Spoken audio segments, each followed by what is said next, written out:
بسم اللہ الرحمن الرحیم قال اللہ تبارک و تعالی فی قرآن المجید والفرقان الحمید وَاعْبُدُوا اللَّهَ وَلَا تُشْرِكُوا بِهِ شَيْئًا وَبِالْوَالِدَيْنِ إِحْسَانًا وَبِذِي الْقُرْبَى وَالْيَتَامَى وَالْمَسَاكِينِ وَالْجَارِ ذِي الْقُرْبَى صدق اللہ العظیم۔ اللہ سبحانہ و تعالیٰ کی حمد و ثنا کے بعد تمام قسم کی قولی، فعلی اور مالی عبادات اللہ سبحانہ و تعالیٰ کی ذات کے لیے خاص ہے، جو خالق کائنات، مالک کائنات، رب العالمین ہے۔ حمد و ثنا کے بعد لا تعداد انگنت بے شمار بے حد و حساب لاکھوں کروڑوں بار درود و سلام آقائے کائنات، رحمت دو جہاں، حبیب کبریا، محبوب خدا حضرت محمد کریم صلی اللہ علیہ وآلہ وسلم کی ذات گرامی اقدس پر لاکھوں کروڑوں بار درود و سلام کی بارشیں ہوں۔ سامعین دی وقار، میں شکر گزار ہوں محترم جناب فضیلت الشیخ استاد محترم حافظ عبدالواجد حافظہ اللہ تعالی کا اور مسجد کی انتظامیہ، دوست احباب، آپ سے ملاقات اور چند باتیں کرنے کا موقع فراہم کیا ہے۔ اللہ سبحانہ و تعالیٰ سے دعا کرتا ہوں اللہ تعالیٰ مجھے حق سچ بیان کرنے کی توفیق عطا فرمائے۔ سامعین دی وقار، جو آیہ کریمہ میں نے آپ احباب کے سامنے تلاوت کی ہے، اللہ سبحانہ و تعالیٰ نے اس آیہ مبارکہ کے اندر معاشرے کی تعمیر کیسے ممکن ہے، اس معاشرے کو کیسے بہترین بنایا جا سکتا ہے، اس حوالے سے اللہ سبحانہ و تعالیٰ نے بیان فرمایا ہے، اور ایک سیکوینس کے ساتھ کہ کسی بھی معاشرے کے لیے سب سے پہلی چیز کیا ہے جو ضروری ہے۔ اللہ سبحانہ و تعالیٰ فرماتے ہیں وَاعْبُدُوا اللَّهَ وَلَا تُشْرِكُوا بِهِ شَيْئًا،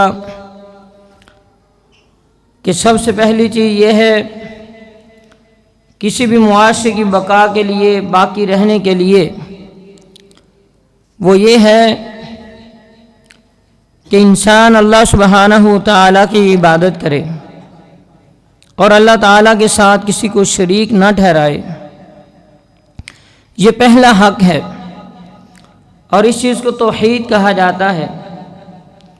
معاشرے کی فلاح و فوز کا انحصار، معاشرے کی کامیابی اور بقا کا انحصار اگر ہے تو اللہ تعالیٰ کی توحید پر ہے۔ نبی علیہ الصلوۃ والسلام نے فرمایا اس وقت تک قیامت ہی نہیں آئے گی جب تک دنیا میں ایک بندہ بھی اللہ اللہ کرنے والا ہے، یعنی یہ توحید کی برکت ہے، اللہ کو ماننے کی برکت ہے، یہ اس ایمان کی برکت ہے کہ آج دنیا کا نظام چل رہا ہے تو اس توحید کی وجہ سے ہے۔ یہ سورج اور چاند اپنے وقت پر آ رہے ہیں، جا رہے ہیں، شمس و قمر کا نظام، لیل و نہار کا نظام اور موسموں کا نظام، یہ کائنات کا سارا نظام اگر چل رہا ہے تو نبی رحمت علیہ السلام نے صحیح مسلم کی روایت کے مطابق فرمایا جب تک دنیا کے اندر ایک بندہ بھی اللہ کو ماننے والا باقی ہے قیامت ہی نہیں آئے گی۔ تو کسی بھی معاشرے کے لیے توحید بنیادی چیز ہے۔ اس لیے نبی رحمت علیہ السلام نے جب اعلان نبوت فرمایا تو اللہ کے پیارے محبوب صلی اللہ علیہ وسلم نے کوہ صفا پر کھڑے ہو کر آقا علیہ السلام نے یہ اعلان فرمایا تھا قولوا لا الہ الا اللہ تفلحوا وتملکوا العرب والعجم، اے عرب و عجم کے مالک بننا چاہتے ہو، کائنات کے لوگوں، اگر تم یہ چاہتے ہو دنیا کے اندر تمہیں حکومت مل جائے، دنیا کے اندر تمہیں عزت مل جائے،